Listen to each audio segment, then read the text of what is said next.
তো সুনির্দিষ্ট প্রতিকার আইন থেকে আসলে আমাদের বার কাউন্সিলের পরীক্ষায় আমরা জানি 15টা এমসিকিউ এর অ্যান্সার আমার, সরি 10টা এমসিকিউ আমাদেরকে অ্যান্সার করতে হয়, যার বিপরীতে আমরা 10 মার্ক পাই। তো এই জন্য আমরা তার ডবল দিয়েছি, আপনাদেরকে 20টা এমসিকিউ দিয়েছি। এখন দেখি যে সঠিক অ্যান্সার কি হয়। আর পাশাপাশি আপনাদের উচিত হবে যে একটু ধীরে ধীরে মূল কনসেপ্টটা বোঝার পরে যে উদাহরণগুলো দেওয়া আছে, ধীরে ধীরে উদাহরণগুলো একটু দেখার চেষ্টা করবেন। কারণ আপনি মূল থিম বুঝলেও মাঝে মধ্যে উদাহরণগুলো বুঝে আসে না। তো এখন থেকে যদি একটু চর্চা থাকে, আশা করা যায় যে সঠিক অ্যান্সারটা করতে পারবেন। তো 1 নম্বর যে এমসিকিউটা ছিল, প্রশ্নটার মধ্যেই কিন্তু উত্তর আছে যে দেখেন, একটি এ একটা বাড়ি বি এর কাছে বিক্রি করতে চুক্তি করলো। তার মানে আমরা সহজে কি বুঝতে পারতেছি যে একটা বায়নামা চুক্তি হয়েছে। এতটুকু পড়েই আপনি কিন্তু আপনার মাথার মধ্যে একটা সেকশন চলে আসার কথা, 21-এর আমরা বারবারই বলছি যে বায়না চুক্তি হইলে দুইটা কন্ডিশন কিন্তু আছে। একটা হচ্ছে চুক্তিটা লিখিত এবং রেজিস্টার্ডকৃত হবে, আর অবশিষ্ট টাকা আদালতে জমা করতে হবে।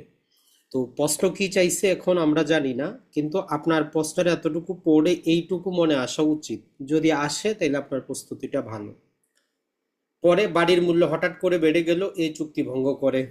তো নর্মালি যেটা হয় যে আপনি কারোর সাথে চুক্তি করছেন, পরবর্তীতে আপনি বিক্রি করতে চাচ্ছেন না। বি, আদালতে স্পেসিফিক পারফরমেন্স চায়। এখন আদালত কি বিবেচনাটা করবে? আপনি আর আমি একটা চুক্তি করছি, আপনার থেকে টাকা পয়সাও নিছি, জমির দাম বেড়ে গেছে, আপনার কাছে আমি বিক্রি করতেছি না। তো আপনি আদালতে গেলেন, এখন আদালতের বিচারক কি বিবেচনা করবে? যে বর্তমানে বাজার মূল্য বেড়ে গেছে, বায়নায় প্রদত্ত টাকার পরিমাণ আপনি কত দিচ্ছেন সেটা বিবেচনায় নিবে, না আপনার চুক্তি, যে চুক্তিটা লিখিত এবং রেজিস্টার্ড কৃত না সেটা উনি বিবেচনায় নিবে, নাকি বি দখলে নিয়েছে সেটা নিবে? তাহলে আমরা সবাই জানি আদালতের কাছে একটাই অপশন আছে, সে দেখবে চুক্তিটা লিখিত এবং রেজিস্টার্ড কৃত কিনা। কারণ 21-এ আমাদেরকে ওই কন্ডিশনটা দেয়, বাকিগুলো আমাদের দেখার বিষয় না। তাহলে 1 নম্বরের সঠিক অ্যান্সার কি হচ্ছে যে আদালত বিবেচনায় নিবে যে চুক্তিটা লিখিত এবং রেজিস্টার্ড কৃত কিনা। আর এটার অপশনে যদি আপনার আরেকটু অপশনটা চেঞ্জ করতে দিতে পারতো, ধরেন যে এখানে যদি এ নাম্বারে লিখে দেখতো যে বায়ানার বাকি টাকা আদালতে পরিশোধ করছে কিনা, আর এই ডি নাম্বারে দিয়ে দিত যে বি এবং সি উপরের দুটা, তাহলে অ্যান্সার কিন্তু নিচেরটা হইতো। তো এই জন্য আপনি যে কোনো একটা এমসিকিউ যখন পড়বেন, একটু ভেঙে ভেঙে পড়ার চেষ্টা করবেন যে আপনার কোন সেকশন থেকে এমসিকিউটা হয়েছে। তাহলে এটা হচ্ছে আমাদের 21-এর আর এটা সব সময় গুরুত্বপূর্ণ মনে রাখবেন। জায়গা জমি রিলেটেড কোনো চুক্তি হইলে লিখিত এবং রেজিস্টার্ডকৃত হবে, আর অবশিষ্ট টাকা আদালতে জমা করতে হবে। তাহলে 1 নম্বরের সঠিক অ্যান্সার হচ্ছে যে চুক্তিটা লিখিত এবং রেজিস্টার্ডকৃত কিনা, এটাই আদালত বিবেচনায় নিবে। 2 নম্বরটা আসি যে কোন ক্ষেত্রে কোর্ট সাধারণত স্পেসিফিক পারফরমেন্স দিতে অস্বীকার করে। তাহলে এখানে হচ্ছে আদালত কি করবে? সুনির্দিষ্ট যে কার্য সম্পাদনটা অস্বীকার করবে। তো এখানে 4টা অপশন দেওয়া আছে। 1 নম্বর হচ্ছে জমি জমার বিক্রয় চুক্তি, 2 নম্বর হচ্ছে ইউনিক প্রপার্টি কন্ট্রাক্ট, 3 নম্বর হচ্ছে পার্সোনাল সার্ভিস কন্ট্রাক্ট, আর 4 নম্বর হচ্ছে ফিডুশিয়ারি রিলেশনশিপ কন্ট্রাক্ট। তো আমরা আপনাদেরকে 3টে সেকশনে একটানা পড়াইছি কিন্তু 24, 25, 26, যে এরা যদি মামলা করে এরা কি পাবে না, কোনো প্রতিকার পাবে না। 24, 25, 26। 24-এ কি ছিল? ব্যক্তিগত বাধা, পার্সোনাল যে সার্ভিসগুলো আছে, যেমন আমি আপনাদেরকে পড়াবো কি পড়াবো না কোনো আদালত আমারে বাধ্য করতে পারে না। চাইলে আমারে নেগেটিভ ইনজাংশন দিতে পারে, কিন্তু বাধ্য করতে পারবে না। আপনি একটা বই লিখেন, কারোর সাথে চুক্তি করছেন, আপনার মন চাচ্ছে না, আদালত বাধ্য করতে পারবে না। তাহলে পার্সোনাল সার্ভিস রিলেটেড যত চুক্তি আছে এগুলার সুনির্দিষ্ট কার্য সম্পাদন যোগ্য না, এগুলো আদালত সর্ব অবস্থায় অস্বীকার করবে। তাহলে এখানে সঠিক অ্যান্সার হচ্ছে আমাদের সি। তাহলে আপনিও মনে রাখেন, যেই কোনো যেগুলা ব্যক্তির নিজস্ব স্কিলের উপর নির্ভর করে, ক্যাপাসিটির উপর নির্ভর করে, যেমন বক্তৃতা দেওয়া, পড়ানো, গান গাওয়া, কোনো চিত্র আর্ট করা, এই সার্ভিসগুলোর ব্যাপারে আদালত সুনির্দিষ্ট চুক্তির বাস্তবায়ন করবে না, কারণ ওই 24 ধারা চলে আসবে পার্সোনাল বার। তাহলে 2-এর সঠিক অ্যান্সার হচ্ছে সি। 3 নম্বরটা দেখি, এ ও বি একটা চুক্তি করছে, আর ওই চুক্তিতে লেখা আছে যে বি কাজ যদি না করে এর জামানত বাজেয়াপ্ত হবে। আপনারা দুইজন একটা চুক্তি করছেন, ওই চুক্তির মধ্যে লিকুইডেশন ক্লজ দিচ্ছেন, যেটা আমরা বারবার পড়াইছি যে চুক্তিতে যদি লিকুইডেশন ক্লজ থাকে তাহলে ওই চুক্তির বাস্তবায়ন সম্ভব হবে কি হবে না, তাহলে এই চুক্তি কার্যকর করা যাবে কি না। তো কথাটা হচ্ছে যে তাহলে আপনার সেকশন নাম্বারটা একটু আপনি স্মরণ করার চেষ্টা করেন যে চুক্তির মধ্যে যদি লিকুইডেশন ক্লজ থাকে তাহলে এটা আমার কত সেকশন থেকে প্রশ্নটা এসেছে। তাহলে এই প্রশ্নটা আমার 20 নাম্বার সেকশন থেকে এসেছে, সেখানে বলছে যে চুক্তির মধ্যে লিকুইডেশন ক্লজ থাকা সুনির্দিষ্ট কার্য সম্পাদনে কোনো বাধা না। তার মানে যতই আপনি লিখেন যে চুক্তি মোতাবেক কাজ না করলে কি হবে, তারপরে এটা সুনির্দিষ্ট বাস্তবায়ন পাওয়া সম্ভব। 20 নাম্বার ধারা এই কথাটা বলে। এখানে 4টা অপশন আছে যে কার্যকর যোগ্য না, কার্যকর করা যাবে, ক্ষতিপূরণ গ্রহণ করলেও কার্যকর করা যাবে, আর সর্বশ্রেষ্ঠ হচ্ছে ক্ষতিপূরণ গ্রহণ না করলে কার্যকর করা যাবে। তাহলে সঠিক অ্যান্সার হচ্ছে আমাদের ডি। চুক্তির মধ্যে যে লিকুইডেশন ক্লজ আছে 20 নাম্বার সেকশন শুধু এতটা বলে যে চুক্তিটা যাই লেখা থাক আপনি কার্য সম্পাদন করতে পারবেন, আদালতে মামলা দায়ের করতে পারবেন। আর আমরা কি জানি, যখন আমরা দেখেছি যে কোন চুক্তিটা বাস্তবায়ন করা যাবে না, সেক্ষেত্রে আমাদেরকে দেওয়া আছে যে যেই চুক্তির বিপরীতে অলরেডি বিবাদী কি করছে, বাদী অলরেডি ক্ষতিপূরণ গ্রহণ করছে, তাহলে যদি কেউ ক্ষতিপূরণ গ্রহণ না করে তবেই কার্যকর করা যাবে। যদি আপনি ক্ষতিপূরণ নিয়ে নেন আবার আদালতে যান, দুইবার তো আপনি সুবিধা পাবেন না। তাহলে এইটা হচ্ছে আমাদের 20 ধারা থেকে প্রশ্নটা এসেছে, এই ধারা নাম্বারটা একটু মনে রাখার চেষ্টা করবেন। এরপরে চলে আসি আমরা, এ একটা চুক্তিতে ফ্রড করে বিয়ে স্বাক্ষর নেয়, মানে যেমন আমাদের জাল দলিল হয়, যে কোনো একটা চুক্তি করে আপনি আরেকজনের স্বাক্ষরটা জাল করলেন। এখন যার স্বাক্ষর আপনি জাল করছেন সে জানতে পারছে, তাহলে আইনগত তার প্রতিকারটা কি। তো এটা আপনি এমনও ধরতে পারেন যে আপনার কাছে কেউ আসে বলতেছে যে আমার স্বাক্ষর জাল করে একটা চেক বানাইছে, আমার স্বাক্ষর চোখ করে একটা চুক্তি বানাইছে, এখন আপনি তারে কি প্রতিকার দিবেন। তাহলে এই প্রতিকারটা আপনি কোনটা দিতে পারবেন, এখানে দেখেন যে আমাদের কি আছে, স্পেসিফিক পারফরমেন্স দিবেন, ক্যান্সেলেশন অফ ইনস্ট্রুমেন্ট দিবেন, না ইনজাংশন দিবেন, না ডিক্লারেশন দিবেন যে ওইটা আমার উপর বাধ্যকর নয়।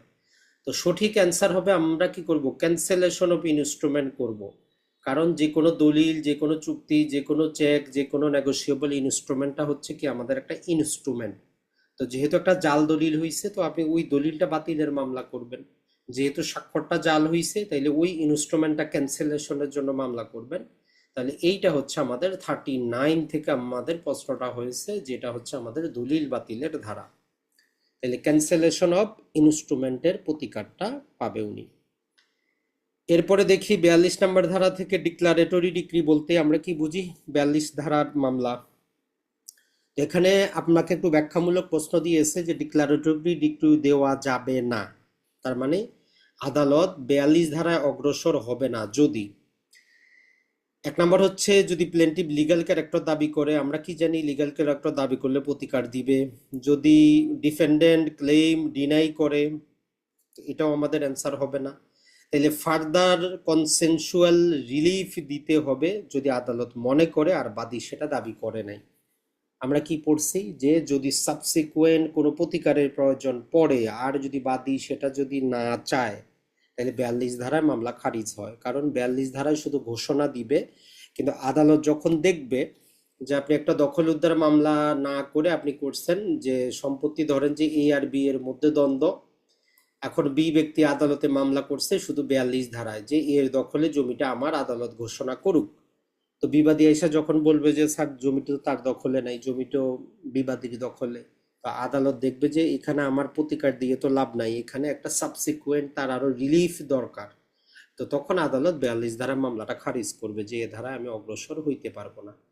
তাহলে ফার্দার রিলিফের যেখানে প্রয়োজন পড়বে তখন আদালত 42 ধারায় কোনো ডিক্রি দিবে না। তো এটা হচ্ছে আমাদের 42 ধারা থেকে প্রশ্ন। 6 নম্বরটা, নিজের জমিতে আপনি ধরেন যে এ নামক একজন ব্যক্তি, তার একটা জমি আছে, সে নিজের জমিতে কি করতেছে, একটা ওয়াল তুলতেছে।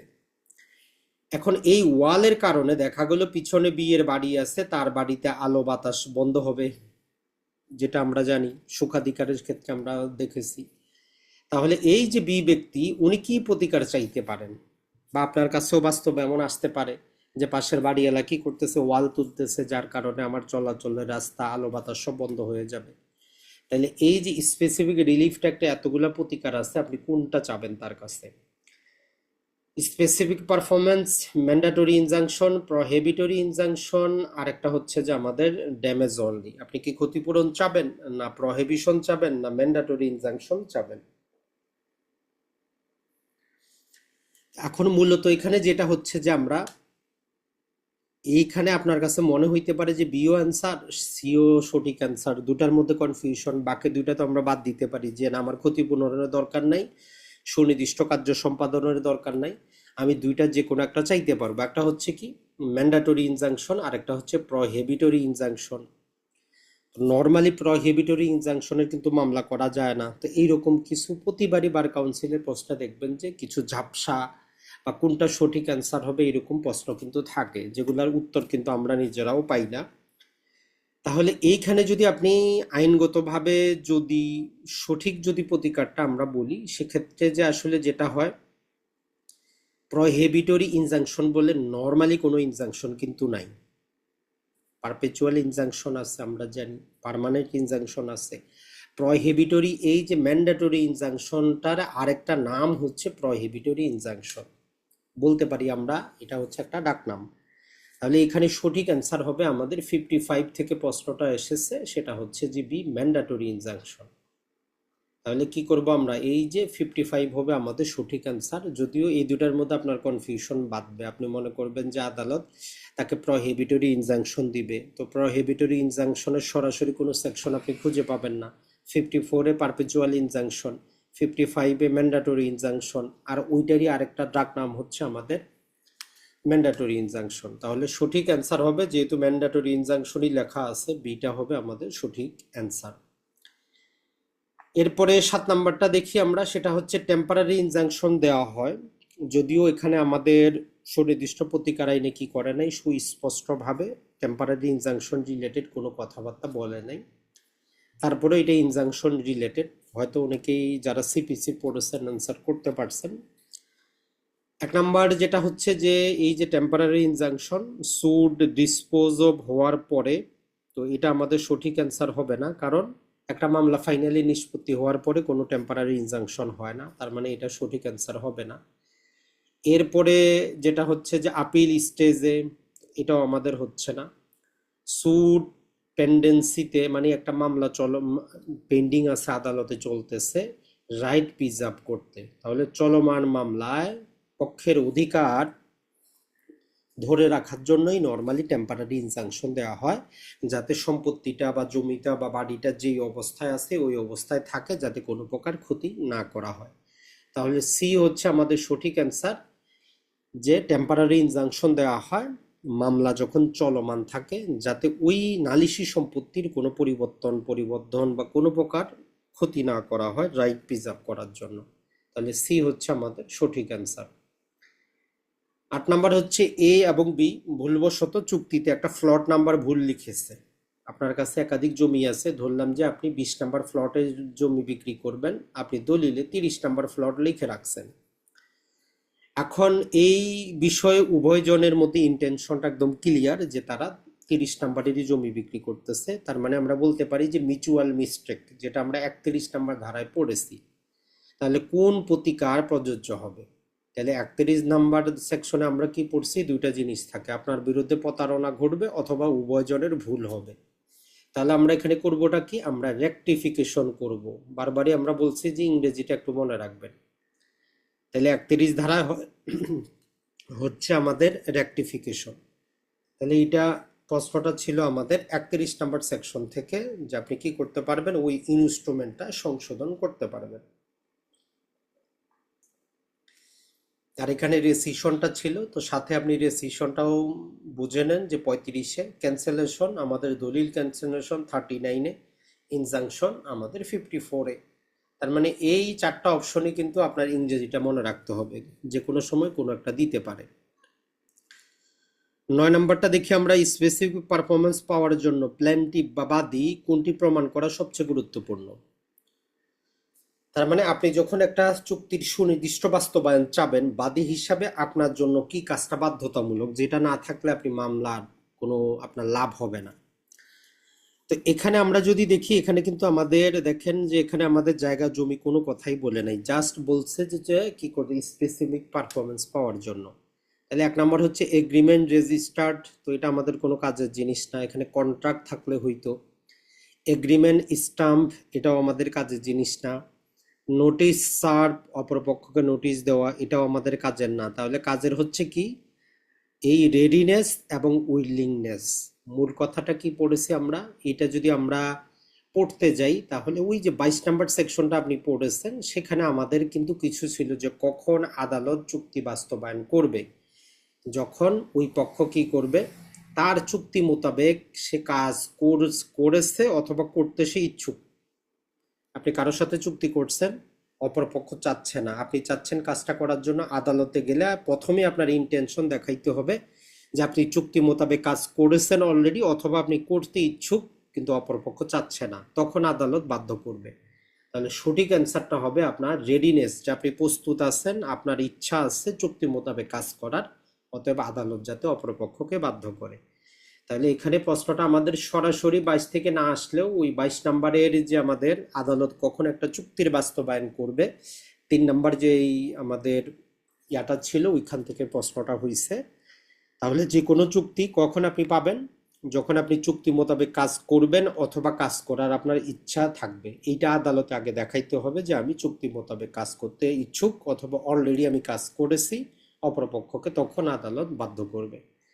তাহলে 9-এর সঠিক অ্যান্সার হচ্ছে আমাদের সি।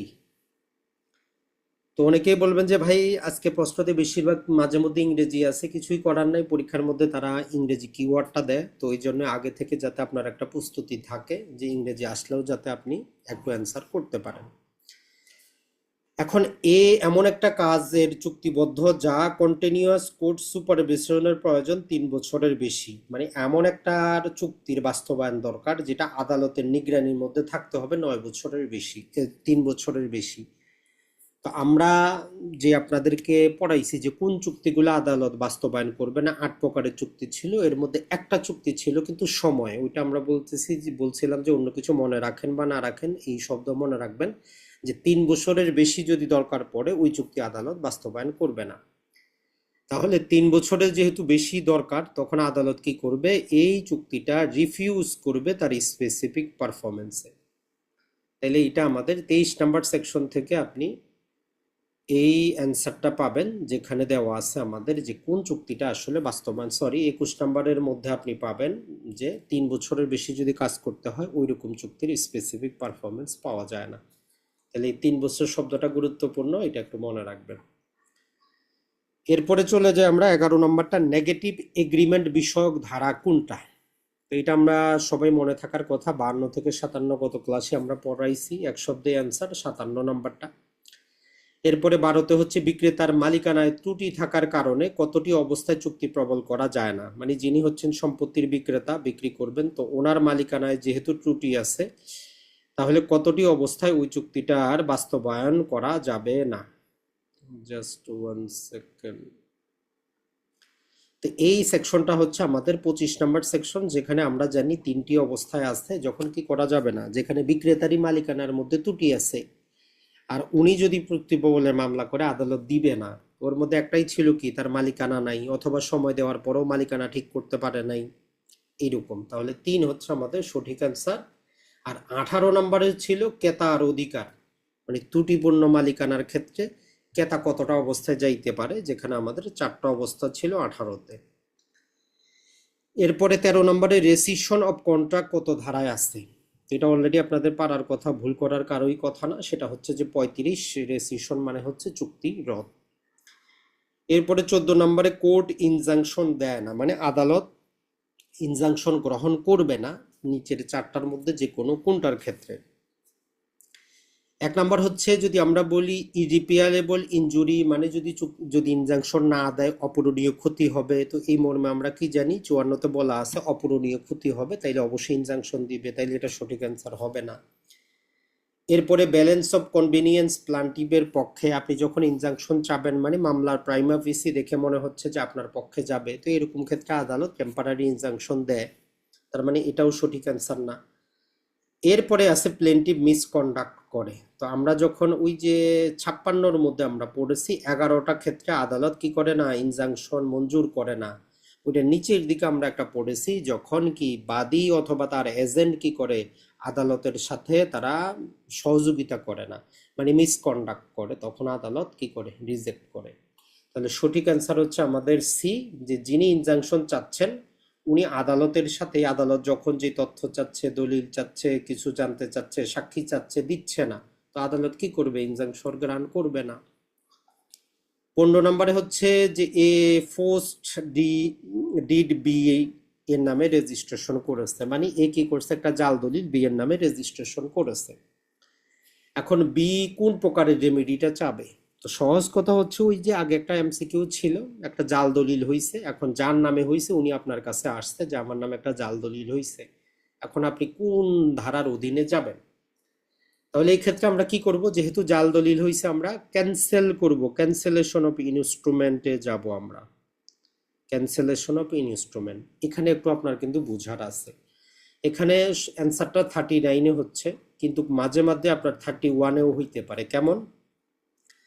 যদি উদাহরণে দেওয়া থাকতো যে এই নামক একজন ব্যক্তি, সে একটা এ নামক একজন ব্যক্তি আপনার কাছে আসছে যে সে 10 দাগের জমি বিক্রি করবে, কিন্তু বিক্রেতা কি করছে, 10 দাগের সাথে 12 দাগের জমি ইনক্লুড করে নিচ্ছে, একটা জাল দলিল তৈরি করছে। মানে 10 দাগের আপনি জমি বিক্রি করবেন, ক্রেতা কি করছে, 10 দাগের সাথে আপনার 12 দাগের জমিও ইনক্লুড করে নিচ্ছে। এখন উনি আপনার কাছে যদি আসে, তখন কিন্তু আপনি ক্যান্সেলেশন চাবেন না, কারণ বিক্রেতা তো কি করছে, জমি তো সে বিক্রি করছে। তখন আপনি কি করবেন, রেকটিফিকেশন চাবেন 31-এর অধীনে, যে আপনার সাথে ফ্রড ঘটছে, এইটুকু একটু মনে রাখবেন। তাহলে আপনি ক্যান্সেলেশন কখন চাচ্ছেন? যখন সম্পূর্ণরূপে জাল দলিল তৈরি করা হয়েছে, আপনার সেখানে আপনি তার সাথে কোনো চুক্তি করেন নাই, কোনো কিছু যান নাই। আর 31 ধারায় কখন যাবেন, যেখানে আপনি লিগালি কিছু দিয়েছেন, তার সাথে প্রতারণার মাধ্যমে বা ভুলের কারণে এডিশনাল কিছু যোগ হয়েছে, তখন আমরা 31 ধারায় রেকটিফিকেশন করব। এটা আরো একটা উদাহরণ নিতে পারেন, যেমন ধরেন যে কারো বাবা মারা গেলে ভাই এবং বোন দুইজন থাকে, দুইজনই জমি পায়। এখন এইরকম ক্ষেত্রে যেটা হয়, এখন এই ভাই যদি সি নামক ব্যক্তির কাছে বোনের অংশটা সহ বিক্রি করে দেয়, আর আপনার কাছে যদি বোন আসে যে আমার ভাই আমার কি করছে, সম্পত্তিটা বিক্রি করে দিচ্ছে, সেটা জাল দলিল করে হোক, স্বাক্ষর জাল করে হোক, যেভাবে হোক বিক্রি করে দিচ্ছে, তাহলে এইরকম ক্ষেত্রে আপনি কিন্তু ওই 31 ধারায় গেলে চলবে না, কারণ বি তো কোনোদিন যায় নাই, সে তো কোনো স্বাক্ষরই করে নাই, তো তার সংশোধনীর তো কোনো যুক্তি আসে না। তখন আমরা কি চাবো, ওই 40 ধারার অধীনে আমরা চাবো পার্শিয়াল ক্যান্সেলেশন, মানে ভাইয়ের অংশ যতটুকু এটা তো বৈধ, বোনের অংশটা শুধু আমরা ওই দলিল থেকে বাতিল চাচ্ছি, টোটাল দলিল বাতিল চাবো না, আমরা শুধু বোনের অংশটা বাতিল চাবো, ভাইয়ের অংশটা যথাযথ থাকবে। আর যদি এখানে বোন যদি আসে আপনারা বলে যে আমি 10 শতক বিক্রি করতেছিলাম, কিন্তু ভাই আমার সাথে জাল করে 12 শতক নিয়ে গেছে, তখন কিন্তু আপনি রেকটিফিকেশনে আসবেন 31-এ।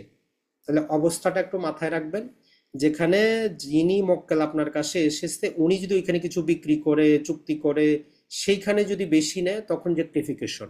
আর যদি উনি কোনোদিন না যায়, ওনার স্বাক্ষর জাল হয় বা ওনার জমি অন্যজন বিক্রি করে দেয়, তখন আমরা 39 অথবা 40-তে যাব, টোটাল দলিল বাতিল অথবা আংশিক দলিল বাতিল। এইটুকু যদি বুঝেন, তাইলে উদাহরণ হিসাবে যেভাবে প্রশ্ন আসুক, আশা করি যে আপনি বুঝতে পারবেন। 16 নম্বরে হচ্ছে যে স্পেসিফিক রিলিফ রেট সেকশন 44 এর ক্ষমতাটা কি? মূলত এখানে প্রশ্নটা হচ্ছে সেকশন 44 এর এখানে ম্যান্ডাটরি, ডিসক্রিশনারি না জিনিসটা কি? তাহলে আগে বুঝতে হবে 44-এ কি আছে। আমরা সবাই জানি এখানে তত্ত্বাবধায়ক বা রিসিভার নিয়োগ সংক্রান্ত কথা বলে, আর ওখানে বলাই আছে রিসিভার নিয়োগটা ডিসক্রিশনারি পাওয়ার, তাহলে কোড ডিসক্রিশনারি বেসড, তার মানে 44 ধারার ক্ষমতা হচ্ছে আদালতের বিবেচনামূলক ক্ষমতা। সঠিক অ্যান্সার হচ্ছে আমাদের সি। 17 নম্বরে যদি আমরা দেখি, সেটা হচ্ছে হুইচ রেমেডি প্রিভেন্ট ফার্দার রং, মানে কোন প্রকার প্রতিরোধ ভবিষ্যতে আরেকটা ক্ষতি থেকে রক্ষা করে, rather than compensating the past loss, মানে অতীতে যে ক্ষতি হয়েছে এটার চাইতে ভবিষ্যতে যাতে ক্ষতি না হয় এই রকম ক্ষতি রোধ করবে কোন প্রকারের রেমেডিটা? তাহলে আমরা সবাই কি জানি, ইনজাংশনের ক্ষেত্রে আমরা পড়েছি, আপনার জমিতে কি করছে, সে মাটি উঠায় নিছে, আরো মাটি নিবে, আপনি তারে প্রথমে কি করলেন, তারে আপনি দিলেন ইনজাংশন যে আপনি আর আসবেন না, এরপরে এর ভিতরে আবার ম্যান্ডেটরি ইনজাংশন পাওয়া যায় যেটা ভরাট করে দেন, তাহলে সঠিক অ্যান্সার হবে আমাদের সি, যে ইনজাংশনটা আমাদের এই সুবিধাটা দেয় যে যা করছেন করছেন, ভবিষ্যতে আর করবেন না। এখন আসি আমরা 18 নম্বর, আদেশ সূচক নিষেধাজ্ঞা কত ধারায় আছে। এটা আমরা অলরেডি একটা কিন্তু ইংরেজি পড়েছি, তার মানে 55-এরটাই হচ্ছে আমাদের ম্যান্ডাটরি, এইটাই হচ্ছে যে আমাদের আদেশ সূচক নিষেধাজ্ঞা। 19 নাম্বার, স্পেসিফিক রিলিফ অ্যাক্টে মূলত কোন প্রিন্সিপাল অনুসরণ করে। তাহলে এখানে স্পেসিফিক রিলিফ অ্যাক্ট আমরা কি বলেছি, যে ল অফ ইকুইটি থেকে এসেছে, ইকুইটেবল রিলিফ প্রদান করে, সমতার নীতি অনুসরণ করে। যদি বাংলায় থাকতো তাহলে এক শব্দে আপনি কি দিতেন, সমতার নীতি। বাংলায় যেহেতু নাই, ইংরেজিতে কি আছে, অন্তত ইকুইটিটা তো আপনি পারেন, তো তার মানে এইটা আপনার একটা অ্যান্সার হবে। মাঝে মধ্যে যদি আপনার একদম দেখেন যে আপনি বুঝতেছেন না যে কোনটা হবে, অন্তত ইকুইটেবল রিলিফটা জানেন, ল অফ ইকুইটি জানেন, তার মানে ইকুইটি অ্যান্ড গুড কনসাস নীতি অনুসরণ করে, সমতার নীতিটা অনুসরণ করে। এটা হচ্ছে সঠিক অ্যান্সার। সম্ভবত একটা বাদ পড়ছে, আরও একটা ছিল। তো যাই হোক, আশা করি, দেখি এখন কার কয়টা হইল। আর প্রশ্নগুলা এইভাবেই আপনারা ট্রাই করবেন।